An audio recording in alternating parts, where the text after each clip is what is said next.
All right, we are jumping right in today. We've reached part 5 of our 7-part series in this explainer, and things are taking a pretty massive turn. Today, we're doing a deep dive into radical accountability. We're going to navigate the incredibly tricky line between guilt and shame, and we'll look at the gritty, physical reality of shredding a protective order modification. If you've been following along with the source material, you know we've explored some genuinely intense emotional territory. But today is where the focus shifts entirely inward. We're looking at what actually happens when the chaos stops, the room gets quiet, and you finally have to look at yourself. Okay, let's dive into this right away with a really raw admission from our source text. Quote, "This letter started back in March, and if I'm honest, it started with me pointing the finger at you." See, the author's journey begins entirely in the external chaos of a relationship breaking point. I mean, we are talking about harassment, emotional damage, the terrifying reality of having to file a protective order. At first, the whole goal was just to catalog a partner's cruelty, right? To detail everything that was lost. But as we'll see, that outward blame slowly and honestly, painfully, transforms into this quiet, terrifying internal crucible. The mirror of accountability. So what started out as this letter detailing a partner's anger and projection, well, over weeks of deep therapy and silence, it evolved into a record of what the author survived. And then it went even deeper than that. It became a mirror they were forced to look into themselves. This is radical accountability. It means owning your own survival tactics. It's looking honestly at your own moments of rage. It's looking at your tendency to overfunction and just try to fix everything, or recognizing how the desperate need to be chosen leads to projecting hope onto someone who literally isn't ready for it. Now, to be absolutely 100% clear, acknowledging these inner parts and coping mechanisms does not excuse the partner's abusive behavior. No way. But taking accountability for them is a necessary step for the author to stop abandoning themselves. Now, what's really interesting about this concept is how it redefines the shadow side of our personalities. We usually think of a shadow as just anger or selfishness, right? But Carl Jung's shadow work teaches us that a shadow can actually wear the face of extreme patience, care, and compassion. The author realizes, quote, "My kindness was real, but sometimes it carried fear underneath it. My care was real, but sometimes it became control." It's an incredibly uncomfortable realization. It's the wounded healer archetype in action, where empathy can secretly cross the line into manipulation. You have to face the really hard truth that love is not a rescue mission. Guilt versus shame. Obviously, doing this kind of intense self-reflection naturally brings up some extremely heavy emotions, especially after the author was painfully labeled a narcissist by their partner during the fallout. Taking on that kind of accusation, that requires an unbelievable amount of grounding. So we really need to look closely at the difference between guilt and shame here. Guilt is about returning to your integrity. It's looking in the mirror, owning what is yours, acknowledging your mistakes, and learning from them like an adult. Shame, on the other hand, well, shame is about taking on a false identity and burying the self entirely. Shame tells you that you actually are the terrible label someone threw at you in anger. Simply put, guilt guides you back to who you are, while shame destroys your identity. And that brings us to one of the absolute most powerful realizations in this entire explainer. Quote, "I am choosing guilt where it is honest and refusing shame where it is not mine." By taking this stance, the author brilliantly models how to own their own broken trust, their own reactions, their own mistakes, without absorbing the abuser's projections. They refuse to shrink into a false identity. They apologize for their part, sure, but they firmly, resolutely release what was never theirs to carry. This is exactly how you protect your peace without abandoning yourself. Let's move to and see how this builds in this next section, shredding the fantasy. All of this intense internal work eventually demands an external action. It forces a definitive choice between living in the past and stepping fully into reality. Picture this incredibly cinematic moment described in the text. The author had actually filled out paperwork to modify their protective order, just slightly. Just enough to leave a door cracked open for therapy, accountability, some kind of real communication. They were holding on to hope. But then, they happened to witness a very similar toxic dynamic unfold between two complete strangers. Seeing their own situation reflected from the outside completely shatters the illusion. They hold that modified paperwork, look at it, and run it straight through a paper shredder. It's the realization of a devastating truth. Wanting someone to have access to accountability is absolutely not the same as them being ready for it.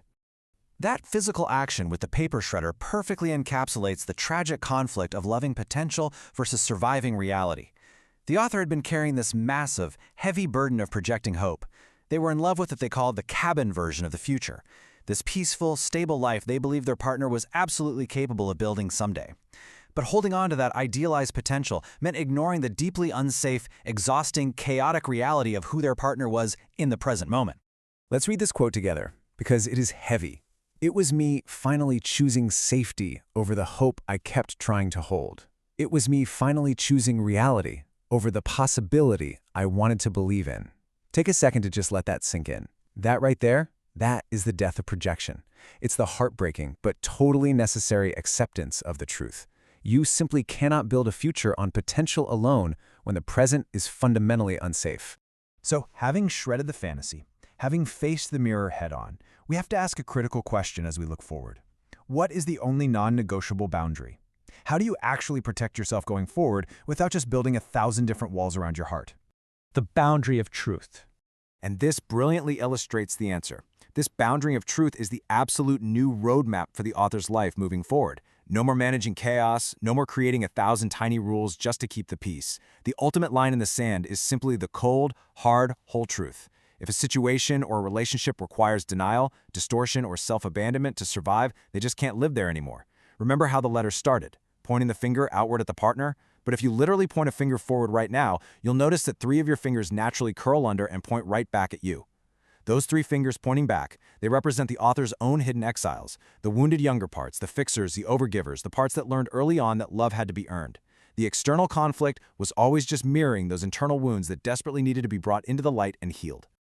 So, the crucial point here is that true healing couldn't ever happen by just pointing the finger at someone else's behaviors or trying to force them into accountability. It required standing in the absolute truth of everything, what was theirs to own and what was not. It's a profound realization encapsulated perfectly in this final thought, and ye shall know the truth, and the truth shall make you free. It leaves us with one final, provocative question for our own journeys. What truths are you currently avoiding that might finally set you free? Stay tuned for the next episode.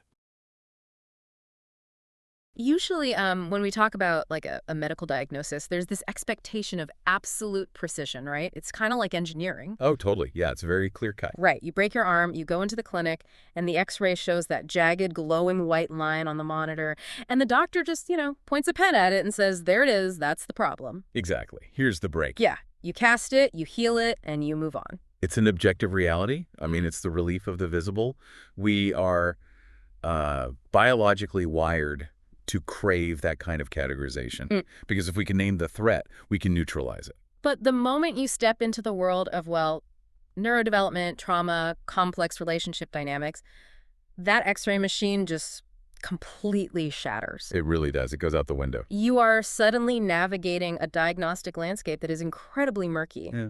And that murkiness becomes genuinely dangerous when the person trying to hand you the diagnosis, like the person telling you what is fundamentally wrong with your mind, is the exact same person who is actively causing you harm. Which is, that is the ultimate cognitive dissonance, right? When the source of your psychological unsafety positions themselves as your psychological evaluator. Yes, which pulls us right into the center of what we are doing today. So I want to welcome you, the listener, as we step into part 5 of our 7-part series. Part 5. We've covered a lot of ground. We really have. If you've been tracking with us through these source documents, you know the territory we've covered. We have mapped out the sheer suffocating chaos of a profoundly toxic relationship. The hidden architecture of the mind, too. Right, the architecture, and we've explored the very real danger of projecting hope onto a reality that is fundamentally unsafe.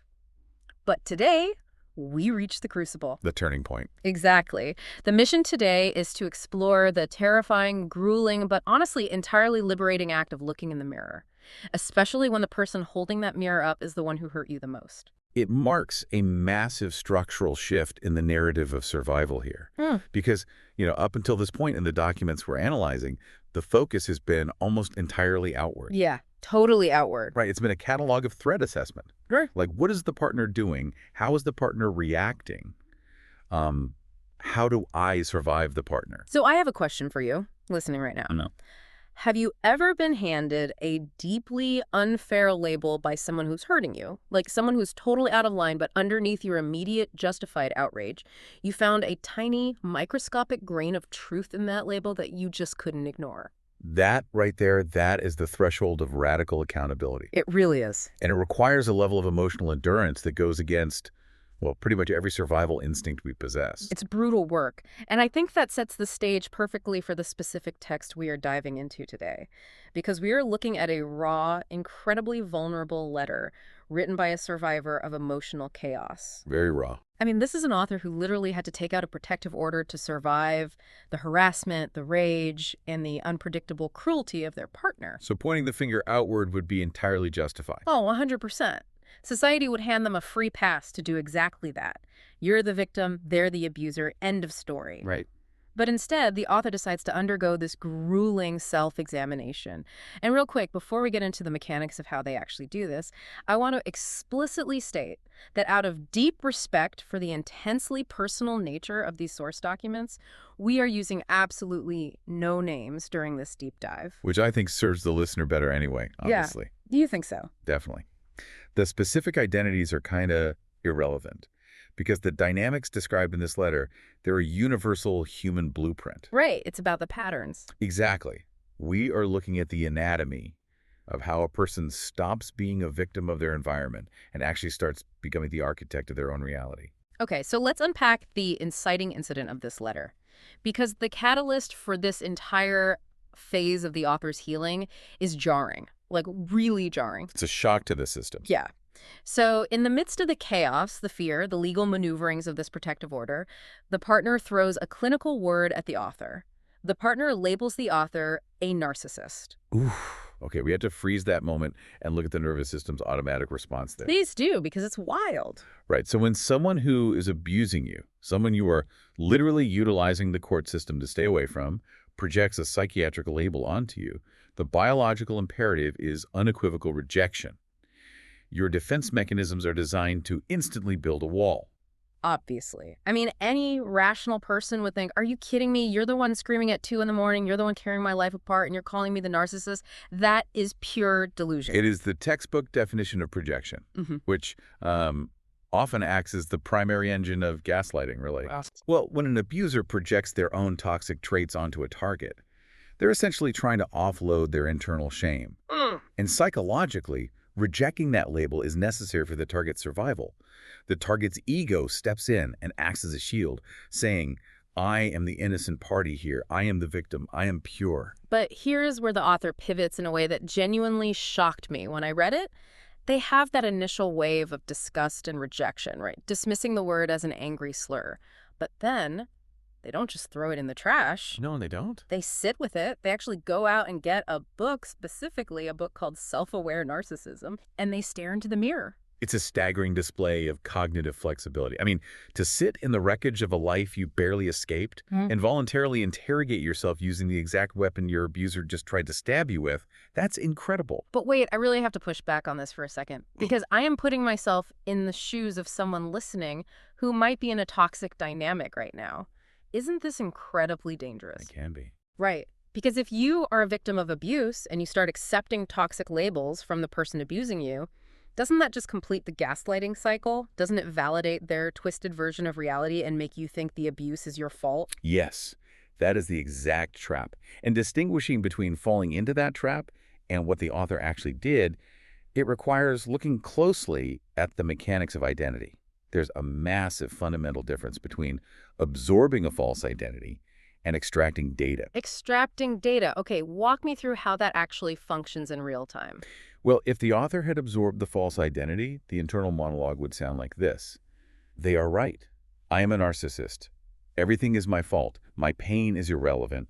And the way they treat me is justified because I am inherently flawed. Which is devastating. It is. Yeah. That is the completion of the gaslighting cycle. It's the internalization of the abuser's shame. Yeah.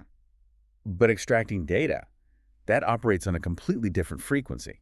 Okay, so what does that sound like? It sounds like, I am not adopting this label.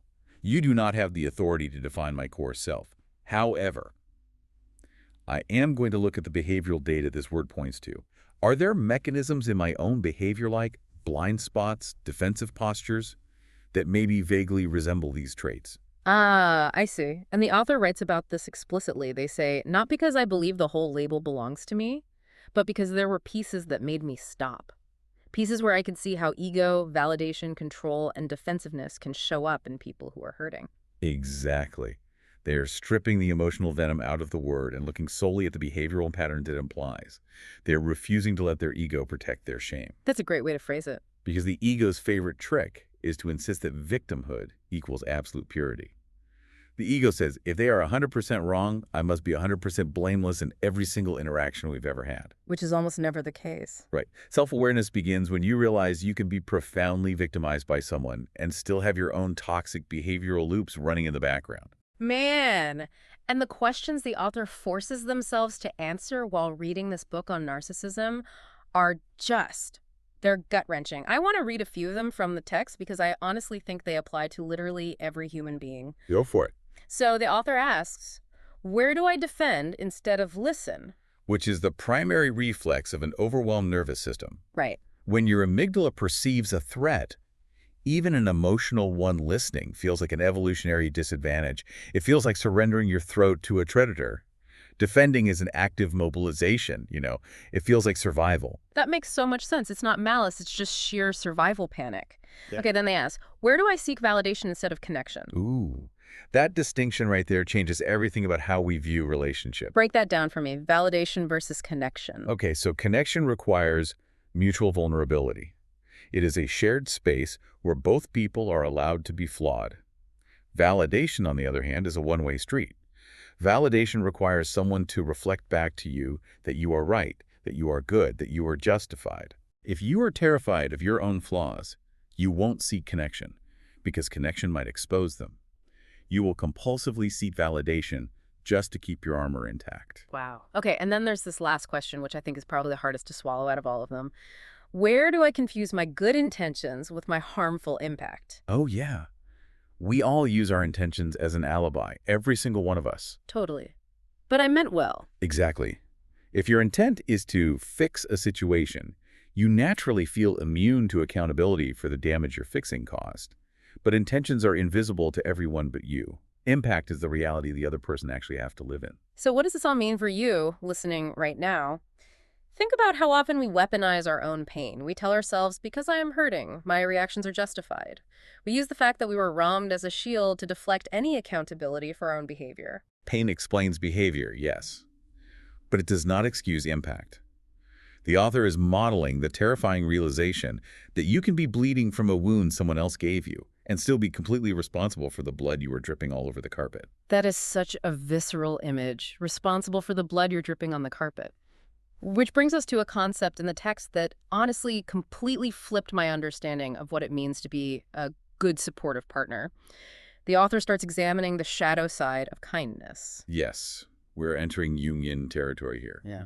Carl Jung introduced the concept of the shadow, the hidden, repressed, often unconscious aspects of the personality. Right. And traditionally we associate the shadow with, socially unacceptable urges, right? Aggression, selfishness, greed, cruelty. Right, the dark stuff. But the author realizes their shadow didn't look like a monster at all. It didn't look like rage or violence. Their shadow wore the face of extreme patience, relentless care, and deep compassion. And that makes it infinitely harder to identify because society applauds that shadow. Think about it. When your shadow manifests as yelling or throwing things, the external world gives you immediate negative feedback. You know you are out of bounds. People call the cops on that shadow. Exactly. But when your shadow manifests as making someone soup, organizing their calendar, paying their rent, researching therapists for them, the world calls you a saint. The world essentially enables the dysfunction.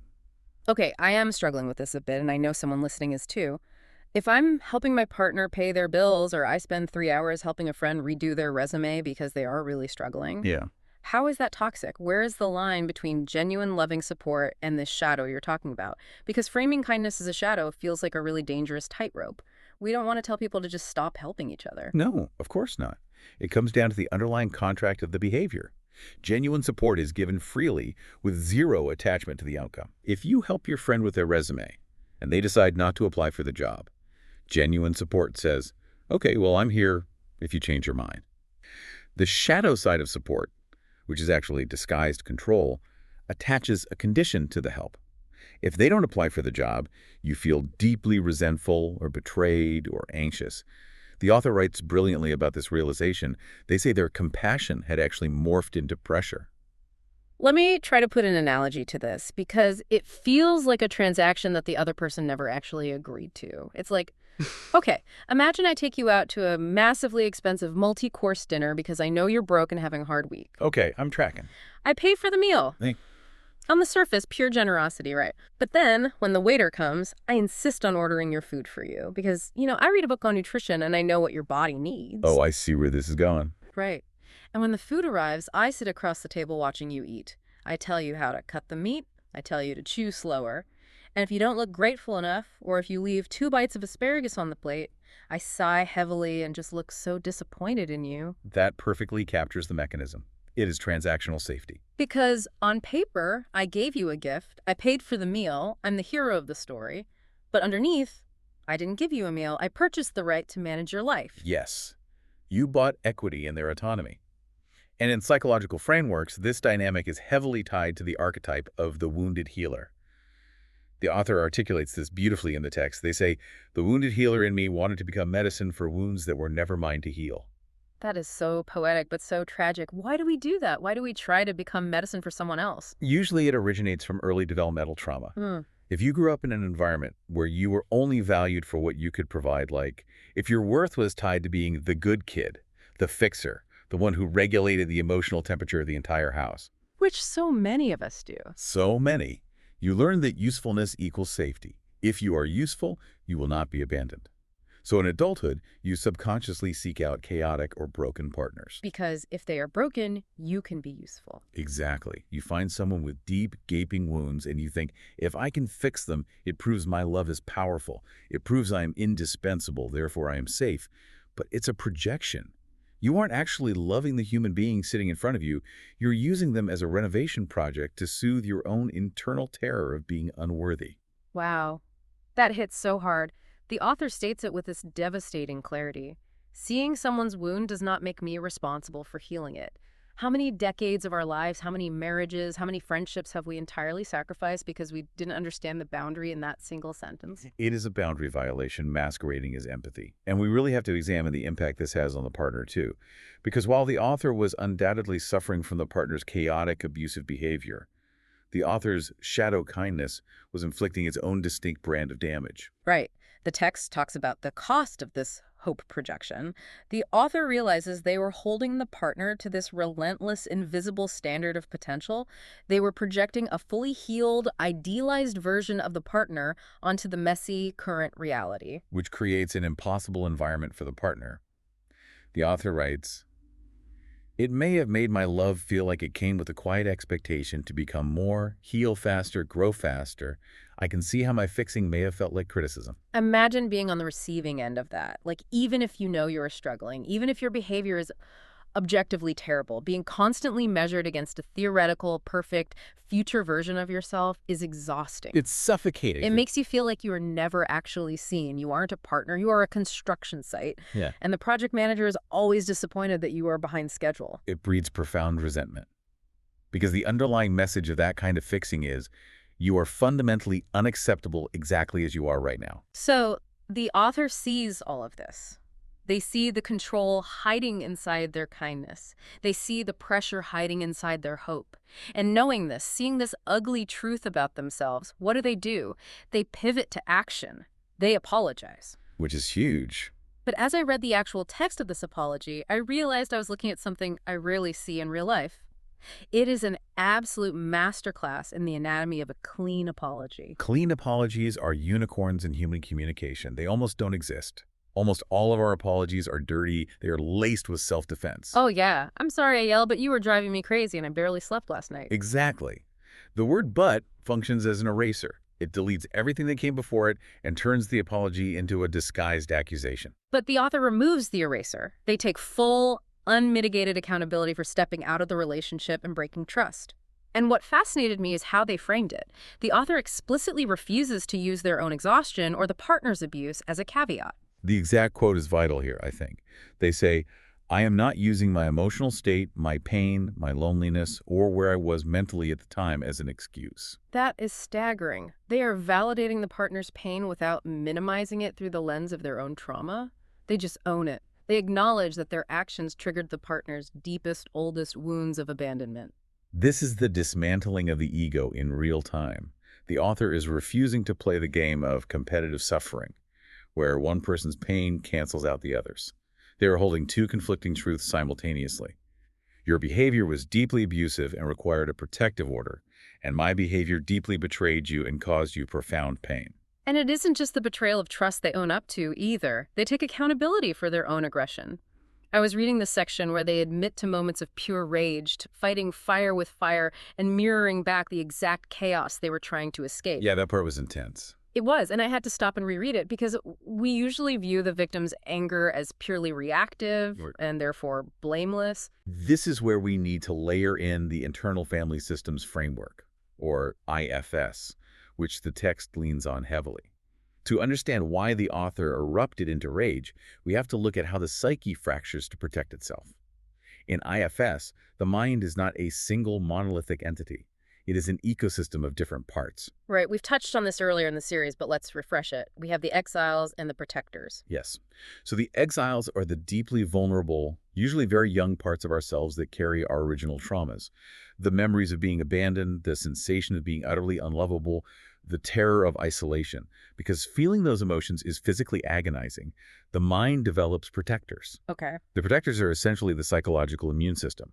Their entire job is to manage your interactions with the world so that the exiles never get triggered. So the wounded healer we were just talking about, the part that tries to control the environment by paying for everything and ordering the food, that is a protector. It manages the world with aggressive kindness so the inner child never has to feel abandoned. Precisely. But what happens when that strategy fails? What happens when you are dealing with a partner who is chaotic, cruel, and completely unpredictable? The environment cannot be managed. The kindness strategy collapses. The partner acts out, and suddenly the exile is triggered. That terrified inner child is flooded with the fear of abandonment and unsafety. And when the exile is threatened, a different kind of protector has to take over. A primal one. When the polite protectors fail, the aggressive protectors step in. The text says, they were protectors rushing in because my exiles have been triggered, desperate to make the pain stop. This rage is not malice. It is an evolutionary defense mechanism. It is the amygdala hijacking the brain, building a wall of fire around a terrified inner child just to keep the predator away. But knowing that the rage comes from a terrified, innocent part of yourself, it's so tempting to use that as an excuse to say, well, I only yelled because my inner child was scared. But the author doesn't do that. And that is the hinge point of maturity right there. Having deep, profound compassion for your triggered inner child does not grant your protectors a license to inflict casualties. The author writes, my exiles may have been hurting, but that does not mean my protectors were allowed to hurt you. Is the ultimate boundary of self-awareness. Yeah. You validate the internal experience. I see how terrified my younger self is, and you regulate the external output. But I am a grown adult, and I am 100% accountable for the damage this rage just caused to the person standing in front of me. If we do not hold that boundary, trauma just becomes a VIP pass for bad behavior. We perpetuate the cycle of abuse while claiming the moral high ground of being traumatized. This connects directly to another massive realization in the text, emotional urgency. The author apologizes for the times their emotional urgency made healing feel like a demand. They talk about times when they pushed for resolution, forcing the partner into heavy conversations, trying to make the partner understand their perspective right now. Walk me through the mechanics of that urgency. Why does trauma make us feel like we have to force someone to understand us in that exact second? Why can't we just wait until tomorrow? Because to the traumatized nervous system, being misunderstood is not interpreted as a mere communication breakdown. It is interpreted as an existential threat to biological survival. How so? Like, why biological survival? Evolutionarily, if you were misunderstood by your tribe, you were cast out, and isolation meant death by predators. In a modern relational context, if your partner does not understand your pain, your nervous system assumes they will continue to cause it. Therefore, you must make them see it instantly, forcefully, or you will not survive the night. Wow. It's like you're drowning in the ocean and you are clinging to someone on a boat, shaking them, screaming, do you see the water? Look at the water. Yes. And in your absolute desperation to make them see the water, you are actively dragging them under the surface. You are drowning them to prove a point. The author recognizes this coercion. They write, I needed you to understand right now because some younger part of me felt like it could not survive being misunderstood. one more time. I am sorry for the times my need to be heard became force. That line haunts me. Because from your own perspective, you think you are just begging for basic empathy. But to the other person whose nervous system is also likely dysregulated, you are a relentless attacking force demanding immediate submission to your version of reality. Exactly. Healing requires the realization that you cannot extract safety from another person's understanding of you. You have to learn to witness and validate your own wounded parts before they become explosions. But recognizing all of this, admitting that your kindness was controlling, that your urgency was coercive, that your protectors caused harm, sitting with that much ugly truth about yourself could completely shatter a person's identity. I mean, it could destroy you. How do you survive seeing your own darkness without collapsing into self-hatred? You survive it by understanding and mastering the critical difference between guilt and shame. This is where we really need to slow down and dig deep, because the text stresses that this is a major, highly detailed portion of the realization, and I think society uses these two words interchangeably all the time. All the time. But psychologically, neurologically, they are diametrically opposed forces. Let's break down the definitions the author uses. It is the fulcrum upon which the entire capacity for accountability balances. Without this distinction, the self-audit we just discussed is completely impossible. Let's start with guilt. The text defines guilt as a mechanism that guides you back to integrity. It says, own what was yours. It is tied to an action. It is honest. Guilt is highly localized and behavioral. The internal dialogue of guilt is, I did something bad. And because it is tied to an action, it inherently implies agency. It implies that you have the power, the capacity to change your actions in the future. That's interesting. Guilt is actually a profound expression of hope. When you feel guilt, your nervous system remains engaged. Your eyes can still make contact. You lean forward to repair the rupture. But then there is shame. The text defines shame as a false identity. It says, become what someone called you. It doesn't guide you anywhere. It buries you. Shame is existential. The internal dialogue is not, I did something bad. It is, I am bad. I am fundamentally broken, uniquely toxic, and inherently unlovable. I want to look at the somatic experience of this. How does shame actually operate in the body, especially within that internal family systems model? Think of guilt like the check engine light on your car's dashboard. It alerts you to a specific problem. Maybe the oil is low. You can take action, fix the specific issue, and keep driving. Okay, that makes sense. Shame is not a check engine light. Shame is driving the entire car into an industrial compactor and crushing it into a cube. Oh my God. Wow. In the body, shame triggers the dorsal vagal response. It causes a physiological collapse. Your chest caves in, your gaze drops, your energy drains. You are playing dead to survive the psychic pain. And within the IFS framework, shame is the most toxic fuel imaginable for the exiles. Because it confirms their fears. Exactly.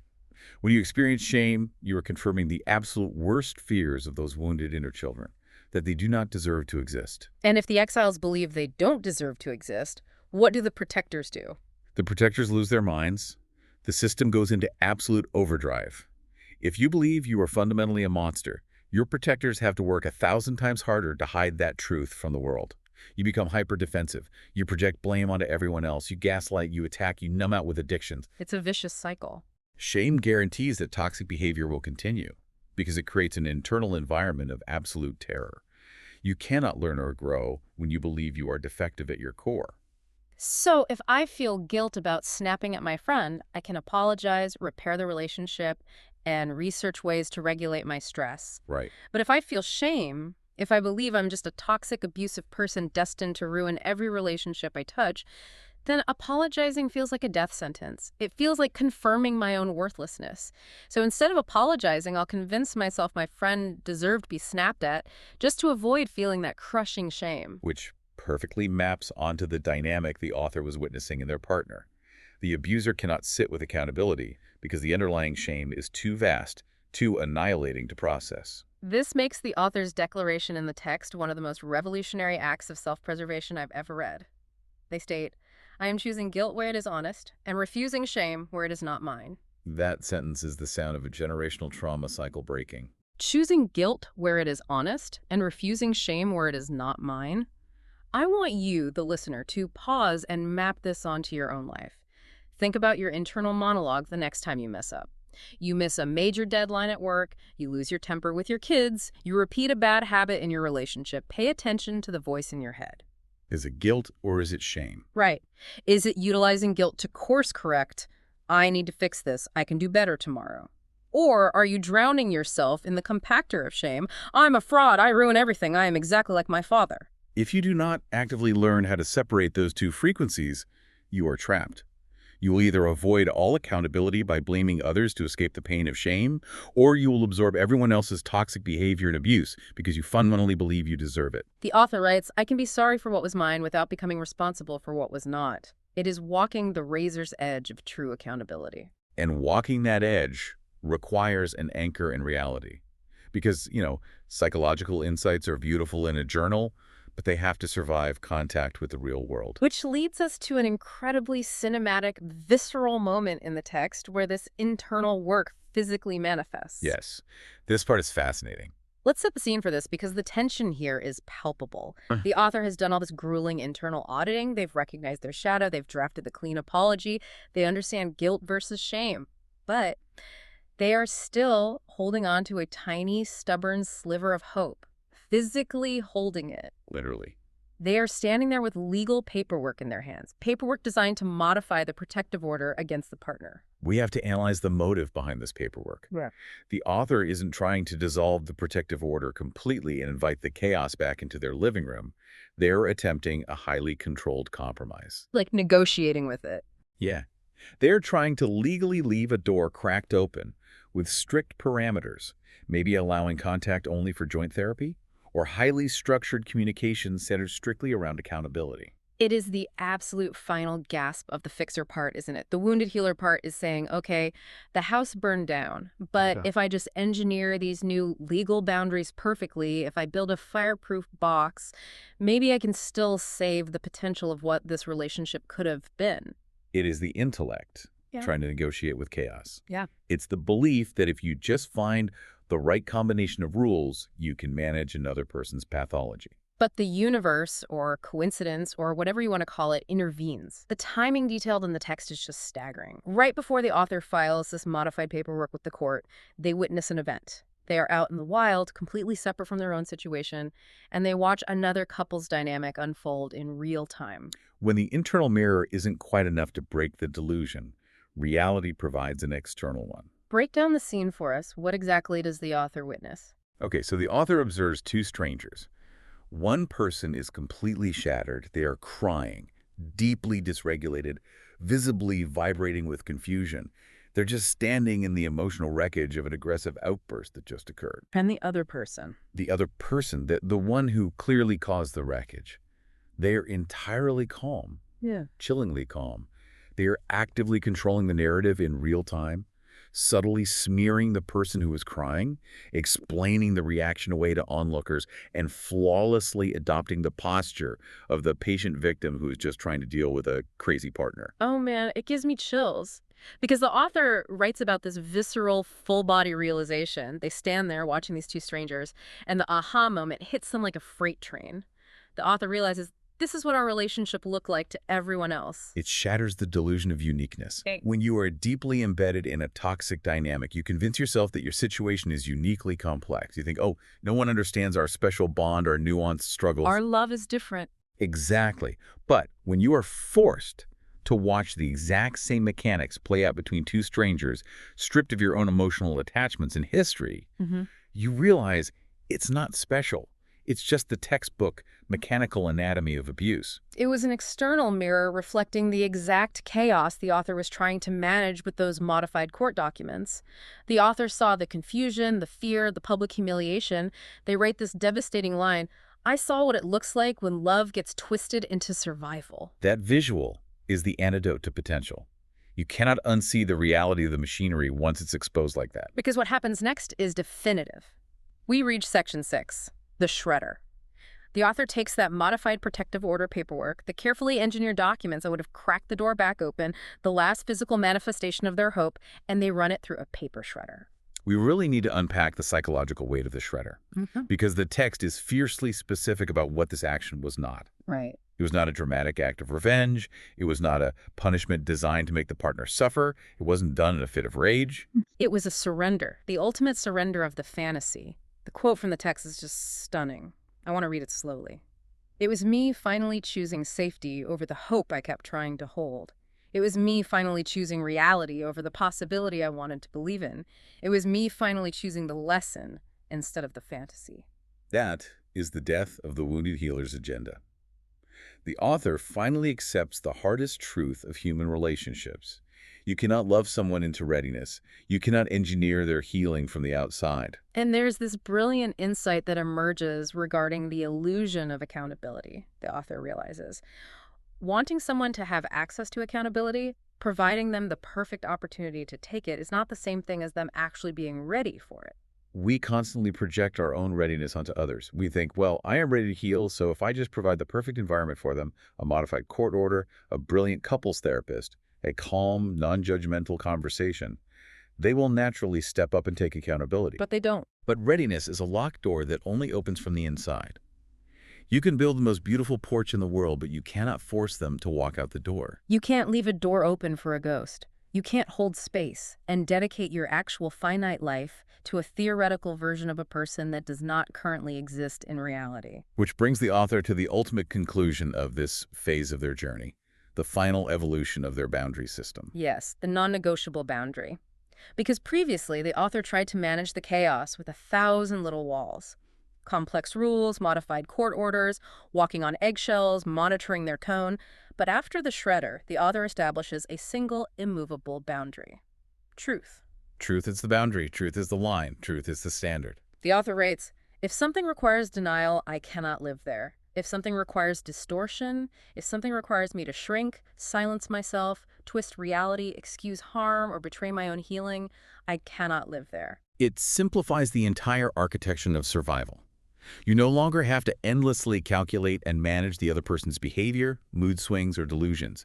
You only have to check the immediate environment against one metric. Is this objectively true? Right. If the environment requires you to participate in a shared delusion just to keep the peace, you do not argue. You simply leave the environment. But the text adds a crucial caveat about how this truth must be wielded, and the expert insight here is profound. Truth without calm becomes rage. Truth without compassion becomes shame. Truth must stand still. That is the final integration of the internal family system's work. If you wield the truth from a triggered defensive part of yourself, if a protector is using the truth, it becomes a weapon. It becomes a blunt instrument designed to force the other person to submit, to prove that you are right and they are wrong. Like saying, I told you so. Exactly. But truth, delivered from what IFS calls self-energy, a state of core, calm, clarity, and compassion, doesn't need a fight. It doesn't need an audience. It doesn't need the other person to agree. It just stands there. It says, this is the reality of what occurred. You have the right to accept it, and you have the right to deny it. But I will no longer argue with you about it. The kind of truth that simply is. That is the exact coordinate where psychological freedom lives. Let's synthesize this incredible journey we've just been on.